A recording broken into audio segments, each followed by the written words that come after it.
We welcome you back to Open Court, and now we shift our focus to the Eastern Conference in our 2016 season preview. And to refresh your memory, the 8 playoff teams from the Eastern Conference from a year ago: Atlanta, Cleveland, Chicago, Toronto, Washington, Milwaukee, Boston, and Brooklyn.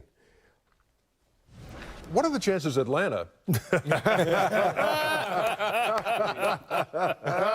number 1 seed in the Eastern Conference? Wow. Well, there's always a chance. I do think the Eastern Conference, you look at the top 3 teams, Cleveland, Chicago, and Atlanta. I think those are probably the 3 best. I do think, we talk so much about the West being a great conference. I think the East will be better this year. Better than the West, or the East will be better than the East was? No, just better than they were last year. Okay. Milwaukee will be improved with Jason Kidd and what they've done this last season. Toronto, they brought in DeMarre Carroll. They're going to, they restructured a little bit, but they're going to continue to be good. Boston played well at the end of the season, got into the playoffs, got some confidence, has some good young core players. Washington, they have the confidence. So I think overall the conference will be better, but I think those 3 teams at the top will continue to be the top 3 teams at the top. Okay, because I almost forgot what I asked you because you went everywhere. Greg.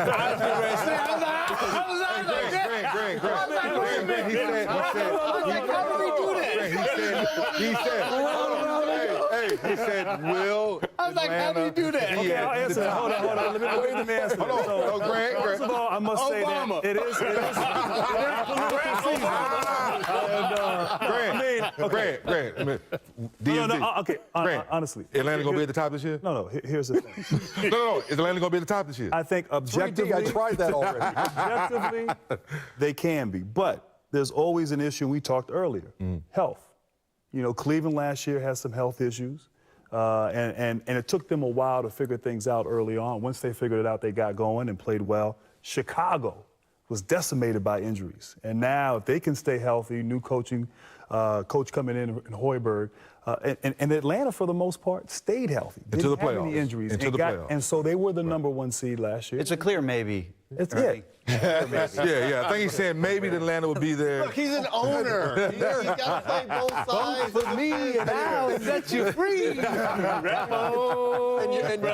folks at home, you can't see it right now, but there's a line forming of people with their babies to be kissed by Grant Hill. As soon as I'm messing with you. Here we go. So who's the best team in the East? 3D? Bar the health, no question. It's Cleveland, no question. But I still give Chicago a Derrick Rose chance. If Derrick Rose comes back, you talk to different people out the summer, the body's right, the mind's right, he's attacking again. If he comes back playing the right way with the rookies they've brought in, health, I think they can give Chicago. How will that team be different with Fred Hoiberg replacing Tibbs? I think they would definitely be more offensive-minded than defensive-minded. With Tibbs, they had an identity. They walked in every night. They were a defensive rebounding team. This is what we do. I don't know if we're going to make shots. I don't know if we're going to, score a lot of points. But you do know when Chicago showed up that they were going to defend and rebound. That was their identity. Now, if they try to change that, if they move away from that, and they become more of an offensive team than more of a defensive team, who's the leader? Because we knew last year for the Chicago Bulls, when they walked into the arena, Tibbs was the leader. It wasn't Derrick Rose, wasn't Noah, it wasn't any of the players. The coach was the leader. He was the guy setting the tone for the team. Now, can Hoiberg set the tone for the team on the offensive side of the ball? And I would circle back to the East and say, don't forget Milwaukee. Yeah. Like, to me, I think Chicago and Milwaukee right now, talent-wise, coaching-wise, basketball-wise, they're even. Cleveland, I think, is head and shoulders above everybody else. But I think Milwaukee right now is right there. And then you got Bosh coming back from Miami. Yep. So I think Bosh in Miami takes a jump into that 2 spot. And it's Cleveland-Miami right now. Kind of the question we asked when we did the West, when we listed, here are the playoff teams. When you look at the East now, Atlanta, Cleveland, Chicago, Toronto, Washington, Milwaukee, Boston, Brooklyn, who drops out? Brooklyn. drops out. And Anybody I could probably see Boston dropping out, even though they did have that young talent and they made the playoffs. There's some teams that are coming up.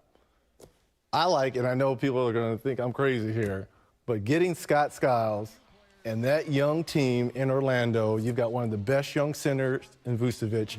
I love their backcourt in Elfrid Payton and Victor Oladipo.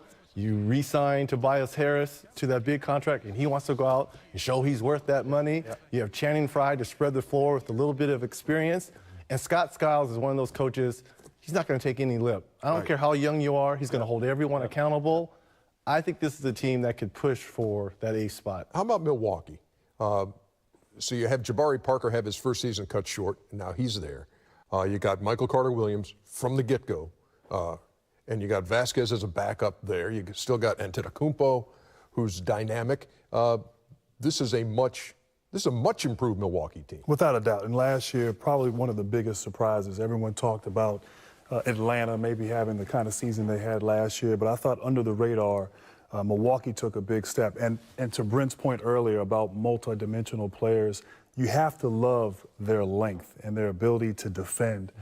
These guys, what they do on the defensive end. Now, offensively, they had some issues, particularly shooting the ball. They weren't a great three-point shooting team. They brought in Vaughn.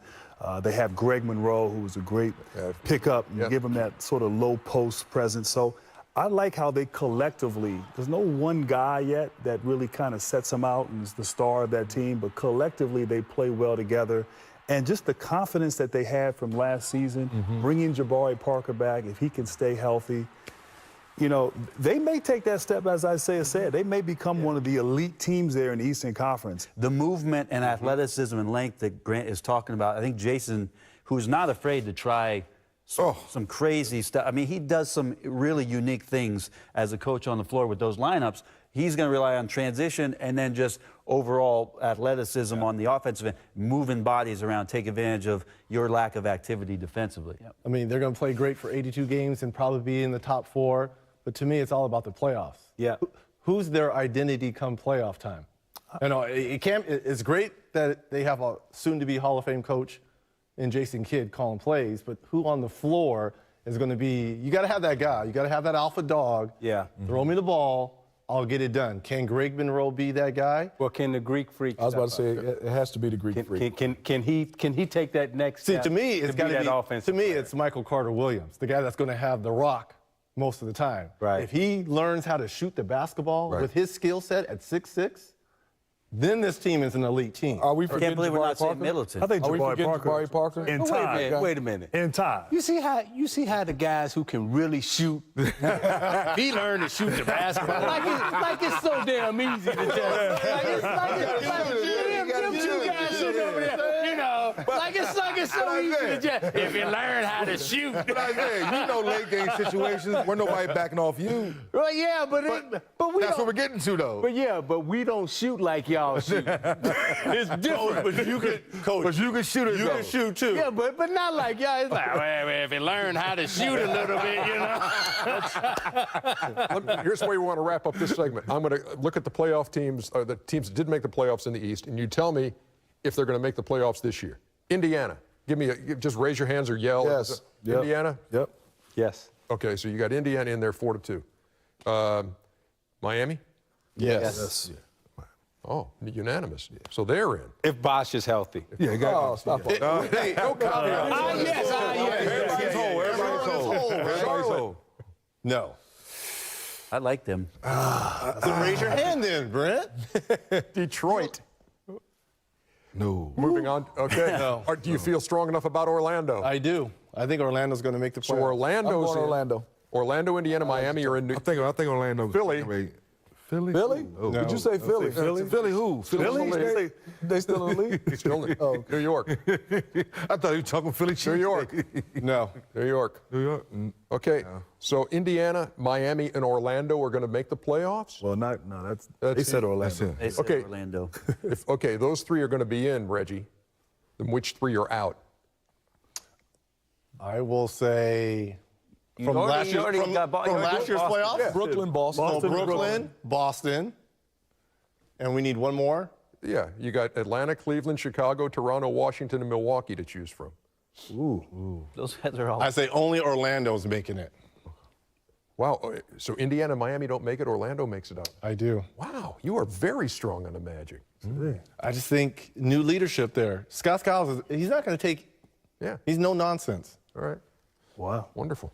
That's our Eastern Conference preview. Much more to come on I like it. I like it. the premiere of our 5th